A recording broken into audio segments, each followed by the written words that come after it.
As the environment is changing and everything around us is evolving in some ways or the other, be it lifestyle, preferences, or everything else, speaking of the human lifestyle, it has evolved a lot over the past years as people now are more health conscious and are basically aimed at living a better healthy life. However, living a healthy life can be bought with money, to be precise.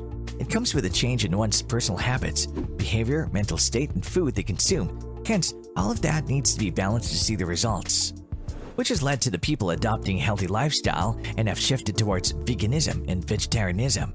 To be precise, there's no majority yet, but the change is real. There are still many who are not yet ready to part with their favorite meats, which gave rise to the production of healthier meat substitutes. Meat substitute will taste and feel the same as meat. Fascinating, right? Now that raises many questions, but the biggest one of them all is, how are the meat substitutes made that make them look and taste exactly like meat? Well, watch this video till the end to find out. Hey guys, welcome to another exciting video from our channel, How's It Made? In this video today, we take you through the process of how meat substitutes are made. But before we jump into the video, if you're new here, please consider subscribing to our channel. Also hit the bell icon to get a notification whenever we upload a new video. That said, let's begin. What are meat substitutes?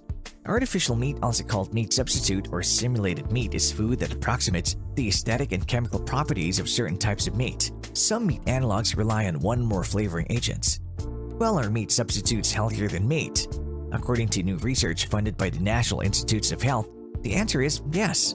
It found that artificial meat is a good source of fiber, folic acid, and iron, and contains less saturated fat than ground beef. Hence, let us take a look at the types of varieties of meat substitutes. Tofu. Tofu is nothing but a classic meat substitute that has been one of Asia's basic sources of nutrition for centuries. To be precise, this meat substitute is notably considered a low-calorie protein source. Speaking of tofu's versatility, it's because it easily absorbs the aroma of spices and marinades. The versatile meat substitute is made by grinding soybeans in water, heating them, and condensing them with minerals such as calcium or magnesium salts. And then the curd is then pressed into blocks and sold as tofu. To be precise, tofu is made from soaked soybeans and mashed into a smooth puree with water. After that, the puree is filtered to separate the hard fiber component from the liquid component. The liquid is then heated to just below the boiling point and condenses, which solidifies the liquid contents in a similar way to make cheese. As the above-mentioned process is performed, the tofu is then pressed into a plate shape and the remaining solid matter, ordinarily called okara or soybeans, is dehydrated and used as minced meat, chunks, or meat slices. Soy protein. Soy nuggets made from soy protein are basically very cheap ingredients and are easy to prepare. Speaking facts, they're composed of dehydrated soybeans, and once mixed with water, they can be used as meat substitute in almost any dish. Soybeans are most regularly sold in the form of chunks, patties, or balls. As a result, these many more options make soy an ideal alternative for burgers, meatballs, meatloaf, meat sauce, or chili meat sauce. Explaining the making process, soy protein isolate powder is made from defatted soybean flakes, washed with alcohol or water to remove sugar and dietary fiber, and then they are dehydrated and turned into powder. Besides, the product contains very little fat and no cholesterol. Tempeh. Tempeh is a traditional and popular Indonesian food made from fermented soybeans. Similar to the production of cheese, tempeh uses special bacterial cultures to break down the proteins in beans, making them particularly easy to enter the human digestive system. However, as a matter of fact, tempeh contains an average of 20% protein and high fiber content, making it an ideal choice for a balanced diet. No discussing the making of this meat substitute, tempeh is made by soaking soybeans overnight and then boiling. No discussing the making of this meat substitute, tempeh is made by soaking soybeans overnight and then boiling them with or without the shell for 30 minutes.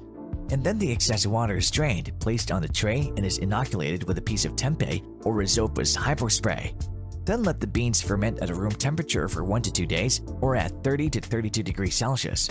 Whereas during the fermentation process, the white mold mycelium covers the beans and glues them together to form a solid sheet and are later cut into smaller pieces. Wheat protein or seitan. Stating facts, seitan is a protein contained in wheat.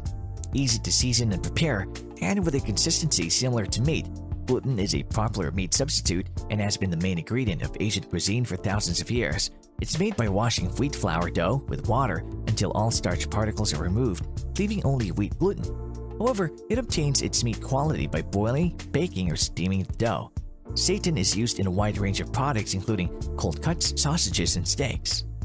Following the process, most of the fat and ash are removed from the wheat flour produced by the wheat milling process. After being ground into flour, wheat gluten is separated from starch through one of several processes. Lupin protein. Like soybeans, lupins are legumes rich in protein. Lupin is considered to be one of the future meat substitutes. In Europe, the cultivation of lupin is particularly sustainable and easy to achieve because of the favorable climate in Europe. Products containing lupin protein include patties, kebabs, and sausages. You can buy these at most organic food stores, vegetarian supermarkets, and online stores. Green spelt. Green spelt is a kind of wheat and one of the oldest cultivated grains. The green spelling is the name of the spelt grain harvested at half ripe. After harvest, it's roasted and dried to extend its shelf life. This process gives the spelling a particularly strong flavor and makes it easy to digest. Historically, green spelt wheat has a particularly high B vitamin content, as well as a large amount of magnesium and phosphorus. Bruised grains and semolina made of green spelling are a good basis for vegetarian and vegan patties and meatballs. Discussing the making process, ground green spelt wheat is made from immature spelt wheat, dried and coarsely ground on a beechwood fire. Oat flakes. Undoubtedly, oat flakes can be used to make the delicious dish. Stating the benefits, oat flakes is an ideal source of zinc and iron and can be bought at an affordable price in any supermarket or discount store. As a result, it provides a slow and steady supply of complex carbohydrates which can prevent hunger and promote fat loss.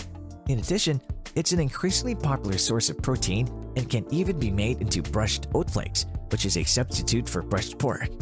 When producing oat flakes, the whole raw material is first softened then flattened, and next they are cut into small pieces and are transported for sale. Black beans. Black beans are a rich source of protein and fiber. It's said that the darker the bean, the more anthocyanins it contains. This natural plant colorant is an effective antioxidant.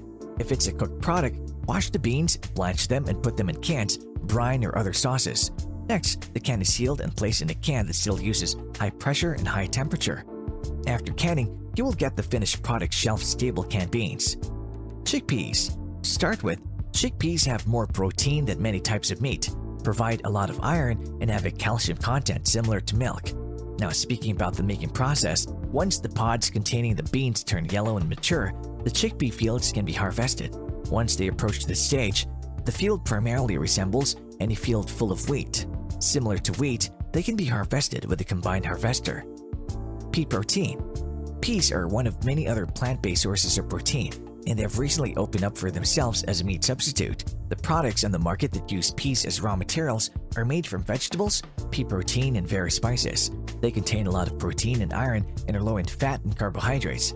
Although there are more and more meat substitutes made from pea protein, for now they're mainly found in vegan supermarkets. What is pea protein isolate made of? Pea protein isolate is usually made from yellow peas grown in North America or Europe.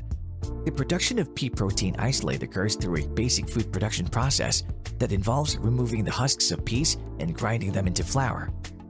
And that brings us to the end of the video. Thanks for watching. If you enjoyed it, please like, share, and subscribe to our channel for more exciting and informative videos like this one. Until next time.